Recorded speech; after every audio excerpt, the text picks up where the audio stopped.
Hello tout le monde, vous allez bien? euh, Je sais pas trop où est-ce qu'on va aller encore une fois dans cette vidéo. En vrai, je peux raconter pas mal de choses, puis je peux aussi continuer sur ce que j'avais un peu commencé par rapport à mon enfance, je sais pas trop. Je le ferai peut-être un jour, mais j'ai pas l'impression que ce soit vraiment le moment aujourd'hui, je veux dire. On est dimanche soir, alors peut-être qu'on va essayer de penser autrement, à quelque chose d'un peu plus joyeux, un peu plus tranquille alors.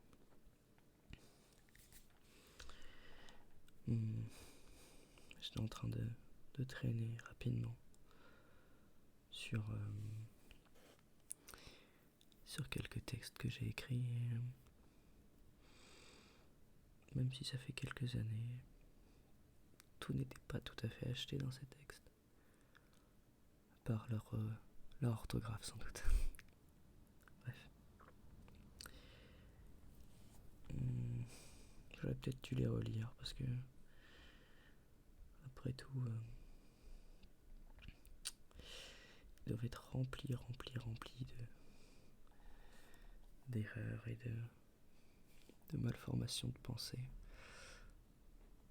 Vous savez, quand on essaie d'exprimer les choses, souvent ça passe ou ça ne passe pas, bien sûr. Et quand ça ne passe pas, c'est généralement parce qu'on est mené par de la colère ou quelque chose d'encore plus profond qui est la tristesse. Vous savez, quand vous êtes en train d'argumenter, rempli de haine et rempli de ce qui ne garantit pas du tout la bonne parole, disons. Vous libérez tout, mais non, vous ne tomberez jamais sur rien. J'ai eu pas mal d'occasions d'élever la voix, bien malgré moi. Et malgré tout, ça fait peut-être un peu de bien aussi. Alors, ce que je vous dis, c'est pas de crier à tout va, mais simplement de poser les choses. Et si vous pouvez les poser sans faire preuve de haine et de colère, je crois que tout le monde en sera ravi. Même si généralement, même quand on essaye de les poser sans haine et sans colère, on est tellement empli de ces sentiments que ça finit forcément par ressortir. Et je parle souvent de tristesse parce que vous savez, vous avez ce départ un peu sec et un peu ferme. Vous parlez à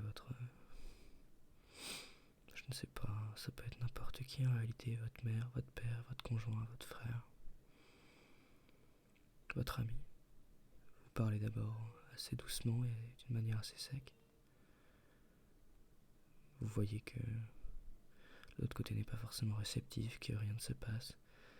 Puis vous élevez un peu la voix. Vous essayez de faire comprendre un point, vous pensez en supériorité.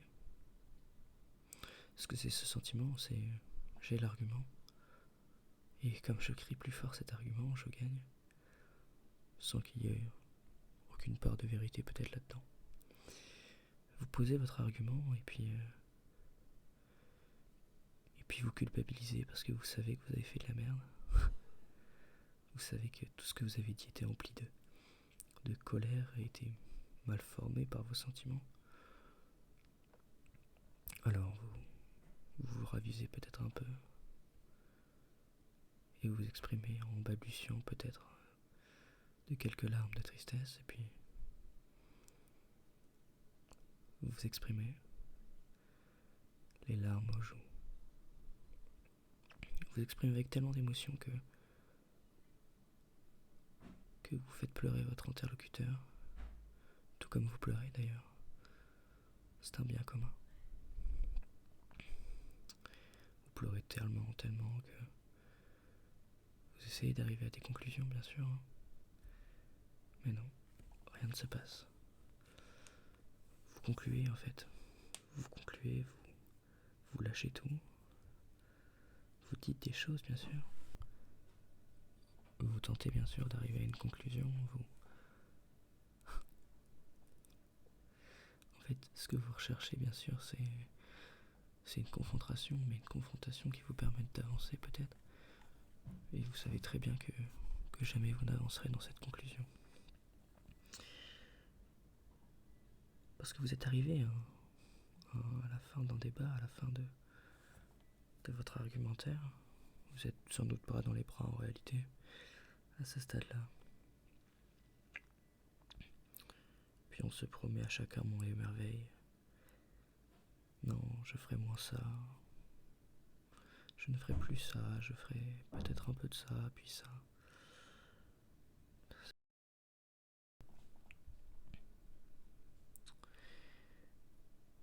Et puis voilà. Bon, est-ce qu'on va essayer d'aller pour ce soir, pardon. Comme j'étais très malheureux pendant mes quelques années d'adolescence, et encore un petit peu maintenant malheureusement, j'ai souvent essayé de me rapprocher de certains traits philosophiques ou parfois un peu religieux, je dois le dire, même si je suis pas sûr d'avoir trouvé vraiment mon compte. J'en reparlerai peut-être à un autre moment. Bref, je me suis tourné vers ce que je pouvais essayer de faire, c'est-à-dire philosopher. Et il y avait ce concept qui m'échappait et qui m'échappe un peu toujours, qui nous échappe un peu à tous, qui est ce concept de bonheur.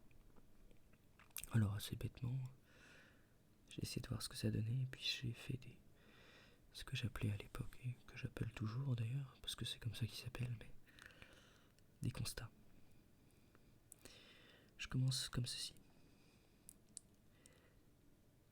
Il faut bien commencer quelque part. Ce quelque part, c'est mes pensées actuelles, aussi perdues qu'elles sont, et aussi instinctives qu'elles soient.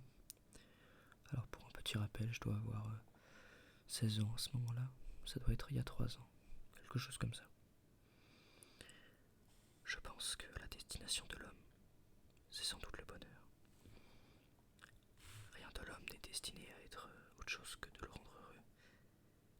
Toute action a pour vocation profonde une sorte d'égoïsme, quelque chose, qui sort de vous, qui serait naturel et aussi instinctif, mais peut-être immoral.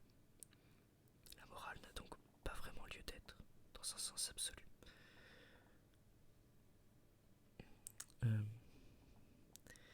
Simplement que ce texte est empli d'un certain désespoir. Nous sommes, je pense, d'accord sur le fait que les vertus sont source d'admiration et font office de règles. Mais la morale a ses limites dans sa détermination. Elle peut être franchie sans grande crainte d'une retombée divine, à compter que Dieu existe. Et je pars du principe qu'il est de la partie. Ainsi la morale est fragile et peu fiable. Il est vrai que nous sommes un reflet d'une éducation imitative et à connaissance. Cependant, ces morales et savoirs comportent tout à fait leurs limites dans le sens où elles nous sont préconstruites depuis le début. Sommes-nous réellement libres en sachant que nous vivons dans un monde prédéfini et préconçu? En bref, les sujets sont vastes, mais je voulais partir sur les bases d'un constat dont les réflexions me dépassent immédiatement, auquel je ne peux trouver fin sans une intense réflexion et sans doute poser le problème. Je vais donc parler de cette fameuse destination de l'homme, et je vais pour ça laisser dériver ma conscience bien formatée par mes aïeuls et contemporains, afin d'essayer de trouver le chemin vers le bonheur. Le bonheur, je le pense accessible en amour, par exemple. Mais il se trouve que l'amour est sans doute une contrainte aussi. Le bonheur doit-il être un état long, sans retour en arrière? Le bonheur n'est-il pas plutôt le moment où rien ne nous atteint?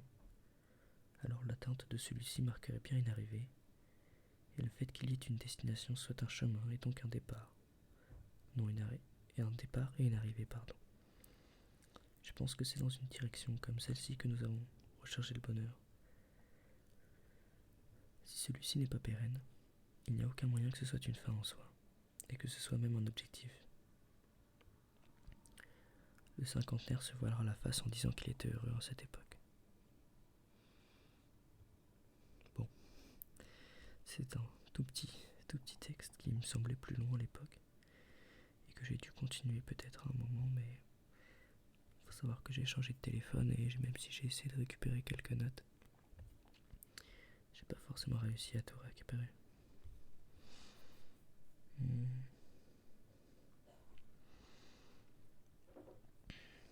Faut que je regarde. Il me semble que je dois avoir une suite quelque part. La réalité, c'est que j'ai écrit pas mal de textes quand même, et que tous ces textes font office de quelque chose d'assez vrai dans ma vie, du moins.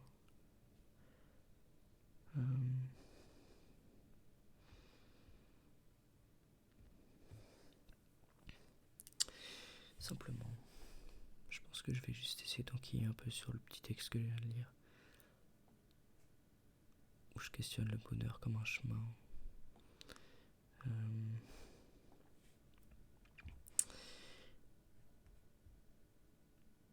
Vous savez, on a tous à cœur, j'imagine, d'avoir notre chemin à nous, notre trajet, enfin, en bref, ce qui nous permet d'avancer finalement. On a tous à cœur de vouloir avancer. Et à notre façon, c'est nous qui avons réglé les problèmes, c'est nous qui avons fait ceci. Ce léger plaisir égoïste de savoir que c'est nous-mêmes qui avons dépassé les attentes, dépassé les espérances que d'autres avaient pour nous. Par exemple, prenez votre mère ou votre père qui vous dit « soyez ceci » et puis « bon, non, je veux pas être ça parce que je vais réussir là-dedans ». Du coup, vous grandissez, vous montez et puis vous réussissez là-dedans. C'est ça, réussir par soi-même. C'est décider de son chemin, de le prendre, d'y laisser un peu de son sang, un peu de ses pattes, et de le traverser pour arriver de l'autre côté. Et une fois de l'autre côté, qu'est-ce qui se passe? Vous êtes fiers, je crois. Vous êtes fiers d'avoir dit à vos proches « non, j'ai réussi sur votre part ». Vous êtes fiers. Est-ce qu'on peut en être fier? Oui, bien sûr. Sinon, il n'y aurait pas d'autre définition à la fierté, je crois. Le moment où on est fier, c'est le moment où on a réussi par nous-mêmes. Mais est-ce qu'on a vraiment réussi par nous-mêmes? Je pense que oui. Je me permets d'être tatillon sur des détails. Mais le chemin que vous avez traversé, vous l'avez traversé seul, à 2, à 4, avec vos parents main dans la main, vos amis, vos frères, vos sœurs, avec qui vous l'avez traversé ce chemin. Et si vous l'avez traversé seul, qu'est-ce qui vous rend si fier?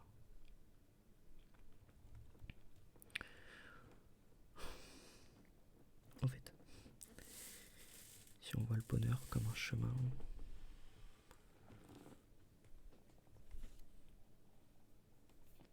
beaucoup perd son sens, je crois, finalement.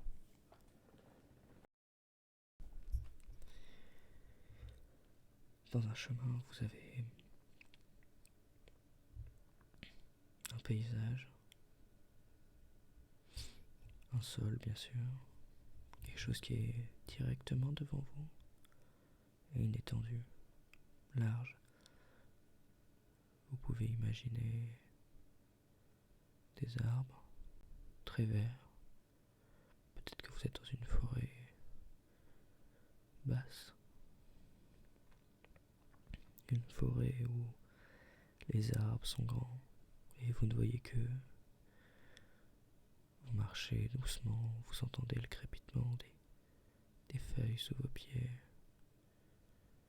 quelques buissons par-ci par-là, mais tout ça est accueillant. Il y a des grands espaces entre les arbres, des grandes lumières qui traversent toutes ces feuilles. Elles ne sont presque plus vertes, mais jaunes, oranges. Ou alors, vous êtes peut-être dans une montagne aux vastes plaines. La vallée devant vous. Vous observez quelques nuages juste au-dessus de vous. Bref, vous pouvez aussi être face à la mer ou même sur la mer. C'est un chemin. C'est le vôtre. Et ce chemin-là, qui est avec vous? Qui mérite d'être avec vous? Parce qu'après tout, vous en voulez à vos parents de ne pas avoir fait ceci, à vos amis de ne pas avoir fait cela. Alors qui est avec vous? Qui mérite d'être avec vous? Il faut y réfléchir, simplement. Y réfléchir. Enfin, tout ça se trouve, vous êtes persuadé que tout va bien, que... Non, effectivement, vous devez bien tout à vos parents. Que vous devez tout à vos amis qui vous ont toujours tout fait bien. Que vous n'avez jamais eu de problème et qui sont tous le mérite d'être ceux près de votre chemin et que vous avez même peut-être le droit et l'honneur d'être dans le leur. Bien sûr, tout le monde veut être dans le chemin de tout le monde. Ah, j'ai participé à ce que cet homme est devenu. Je lui ai permis de... Je l'ai vu et je l'ai croisé et je lui ai permis de...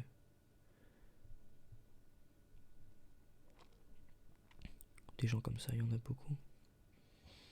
Est-ce que c'est vous? Je ne pense pas. Personnellement, vous ne l'avez jamais pensé non plus, bien sûr. Mais bon, suis-je un opportuniste? Je pense que d'une certaine manière, pour quelqu'un, je suis un opportuniste. Même si je ne pense pas l'être le moins du monde. La perception que vous avez de vous-même est forcément différente que... ou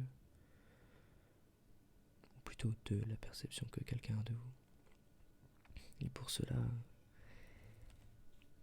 j'aimerais faire une dernière discrétion sur comment est-ce qu'on définit quelqu'un. Est-ce qu'on le définit par ce dont il pense ou par ses actes? Est-ce que vous allez penser que quelqu'un est un salaud s'il agit comme un salaud en ayant une moralité tout à fait correcte? Parce qu'il a agi comme ça car il le fallait et que sinon il perdait au change finalement? Ou alors vous allez respecter celui qui ne fait rien mais qui pense comme un sagouin, comme une sale personne? Qu'est-ce que vous faites? Imaginez dans la rue, imaginez cet homme qui agit, qui peut-être vient frapper quelqu'un qui vous paraît tout à fait sans raison. Vous le regardez d'un petit peu loin, de l'autre côté de la rue. Il vient prendre cette personne par le col et il engage une conversation mouvementée. Vous passez votre chemin, vous n'en avez que faire, mais ce que vous gardez de cet homme, c'est que c'est un malfrat, un sagouin, et plein de choses.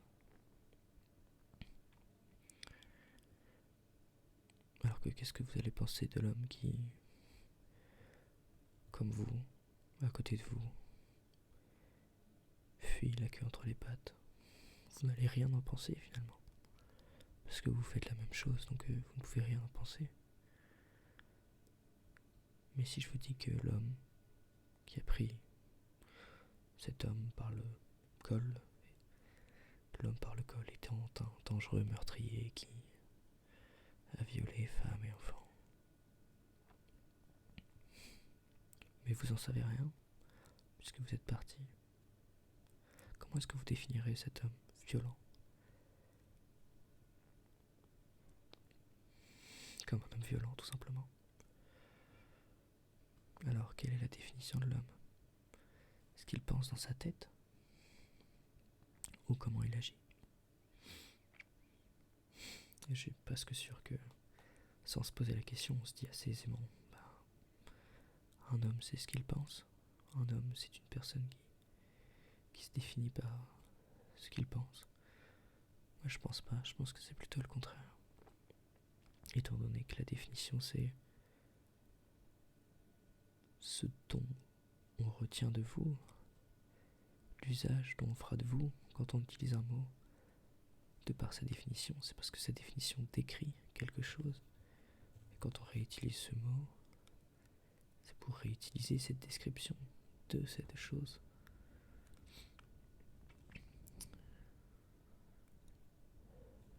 En outre, on en est presque à dire que, comme bizarrement vous avez eu le prénom de l'homme que vous pensez violent, vous associez l'acte de la violence envers quelqu'un d'autre à cet homme-là, si bien qu'à chaque fois que vous parleriez de violence envers quelqu'un d'autre, vous allez parler en utilisant tout simplement son nom. Vous voyez comme tout ça est assez perfide.